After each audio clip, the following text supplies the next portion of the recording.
El 16 de septiembre, la Iglesia recuerda a los santos Cornelio y Cipriano. Si desean saber de ellos, pueden entrar al aplicativo Reflexiones del Evangelio. Y el viernes de la 24ª semana del tiempo ordinario, el Evangelio que toca es el de Lucas 8, 1 al 3. En aquel tiempo Jesús iba caminando de ciudad en ciudad y de pueblo en pueblo, anunciando la buena noticia del reinado de Dios. Lo acompañaban los 12 y algunas mujeres que él había curado de malos espíritus y enfermedades. María la Magdalena, de la que habían salido 7 demonios. Juana, mujer de Cusa, intendente de Herodes. Susana y otras muchas que le ayudaban con sus bienes. Empezamos la lectura del capítulo 8 de Lucas con un breve texto que nos cuenta qué hacía Jesús y quiénes lo acompañaban. Veamos primero qué hacía el Señor. Mientras estuvo en Galilea, Jesús pasó su vida pública caminando, como dice el texto, de ciudad en ciudad y de pueblo en pueblo. Su trabajo fue ir de un sitio a otro, discurrir entre pueblos a lo largo de la Galilea. Usualmente iba a pie, pero cuando estaba cerca al lago lo hacía en barca. Y las distancias que caminaba eran considerables. Por ejemplo, de Cafarnaúm a Nazaret o a Naín hay unos 50 kilómetros aproximadamente, y a Jerusalén unos 140 kilómetros. Esto suponía que con frecuencia él y los suyos tenían que dormir al aire libre. ¿Y qué hacía Jesús en este ir y venir de un pueblo a otro?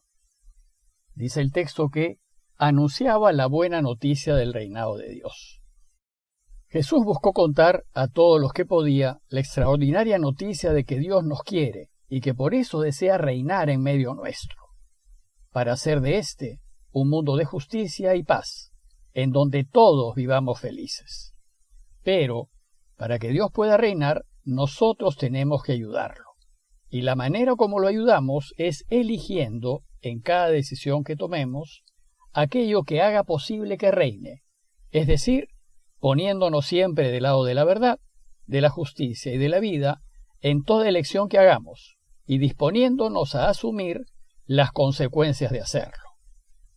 Y a fin de que su Padre pueda reinar, Jesús exhortaba a la gente a evitar siempre el pecado, esto es, evitar hacer daño, pues ello impide que el Padre reine, y los animaba a ayudar a los demás, en especial a quienes más necesitaban.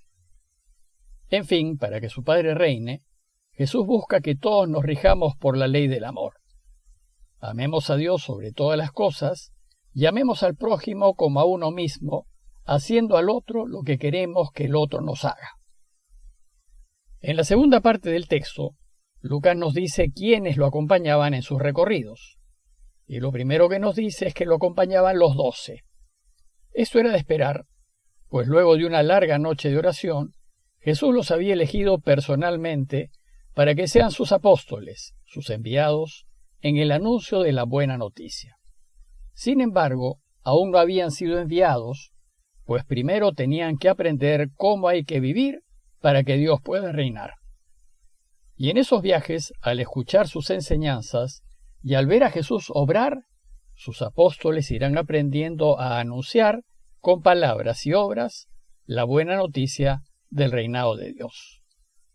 Y segundo, que es lo más llamativo en el texto de hoy, Lucas nos dice que lo acompañaban también algunas mujeres. Esto ciertamente era algo insólito, pues en el mundo judío no se había visto que un maestro tuviese discípulos mujeres. A este punto deseo hacer una breve nota acerca de la situación de la mujer en Israel en tiempos de Jesús. Pues para la cultura judía de esos tiempos, la mujer no contaba absolutamente para nada. Ellas eran solo propiedad del hombre y éste las enumeraba en su lista de bienes. Antes de casarse eran propiedad del padre. En el matrimonio, que usualmente era arreglado, la mujer pasaba a ser propiedad del marido, y en casa al marido lo debían tratar de mi señor.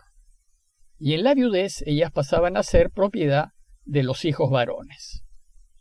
Además de ocuparse de las tareas de casa y de satisfacer a sus maridos, su principal tarea era darle hijos varones. Las mujeres no solían salir de sus casas y cuando lo hacían, tenían que ir acompañadas de algún hombre de la familia. Además debían salir cubiertas con un velo. Si la mujer salía por su cuenta, era considerada una libertina, una mujer pública. A las mujeres no se les tomaba en cuenta para nada, y no podían hablar en público.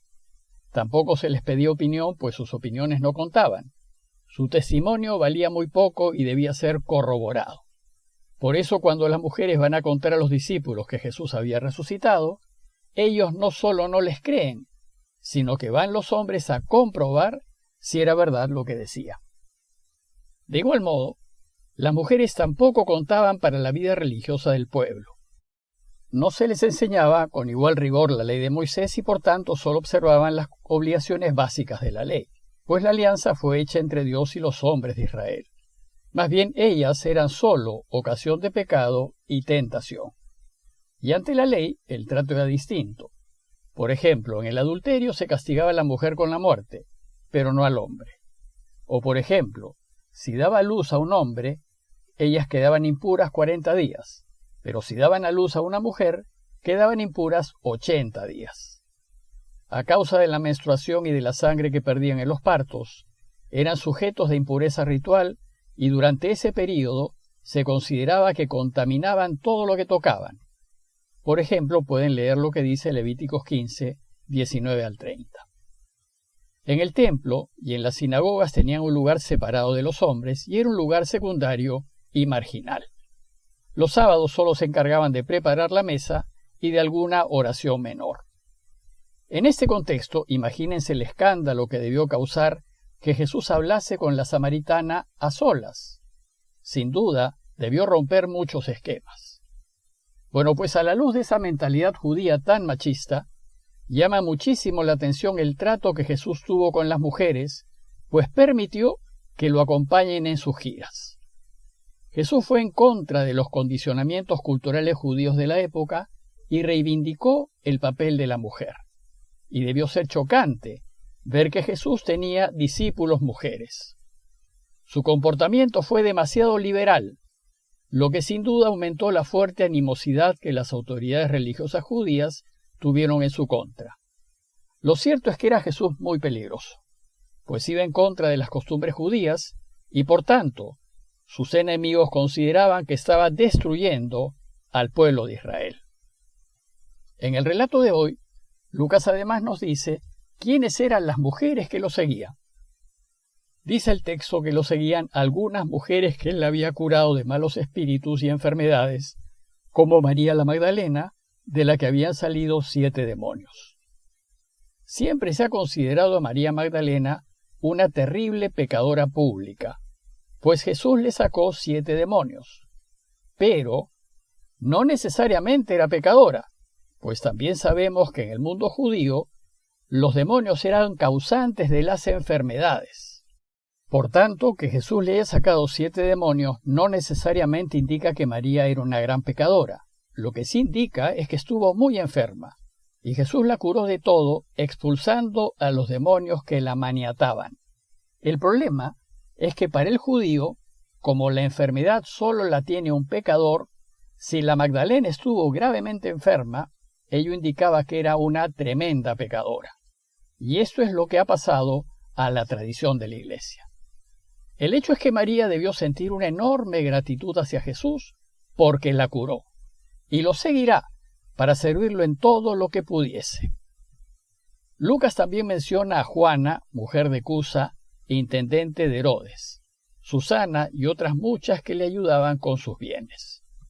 Probablemente Juana vivía en Tiberíades, que era la ciudad que Herodes Antipas hizo construir a orillas del lago en honor al emperador Tiberio, pues era mujer de Cusa, que era el administrador mayor de Herodes. Seguramente Cusa, como también Herodes, tenía costumbres romanas y debió ser muy liberal en el trato con su mujer. Además, podemos suponer que Juana tuvo una muy buena situación económica, como probablemente también la tuvo Susana y otras mujeres que lo seguían. Y Lucas nos dice que estas mujeres eran benefactoras de Jesús. Como Lucas mismo nos dirá más adelante, Jesús no tenía ni dónde reclinar la cabeza. Y por tanto, Toda su misión era sostenida por benefactores, que en este caso eran mujeres de las que el Padre se valía para mostrarnos su providencia. A lo largo de la historia, las mujeres han sido y son la columna vertebral de la Iglesia. En muchos casos su trabajo es callado y silencioso, pero su apoyo a la misión es fundamental. Sin ellas, la Iglesia no hubiese podido expandirse y sostenerse, y no hubiese podido ser lo que hoy es. Ellas han sido y siguen siendo las benefactoras del reinado de Dios. Muchas de ellas son religiosas, que ofrecen sus vidas a fin de que Dios reine en misiones difíciles y ocultas, y así como María, Juana y Susana, apoyando el trabajo de Jesús en la discreción. A manera de conclusión, los invito a reflexionar en el papel de la mujer en la sociedad y en la Iglesia. En Occidente, y recién a partir del siglo XX, la mujer ha ido ocupando el lugar que le corresponde. La Iglesia va un poco más lento, pero ya el Papa Francisco ha hecho nombramientos de mujeres que a ojos de algunos hombres parecen demasiado audaces. Pero debemos considerar que audaz fue Jesús, quien en su tiempo, y en una cultura tan machista, yendo contra el pensar de su tiempo, se apoyó en mujeres de buena voluntad para que lo ayuden a que su Padre reine.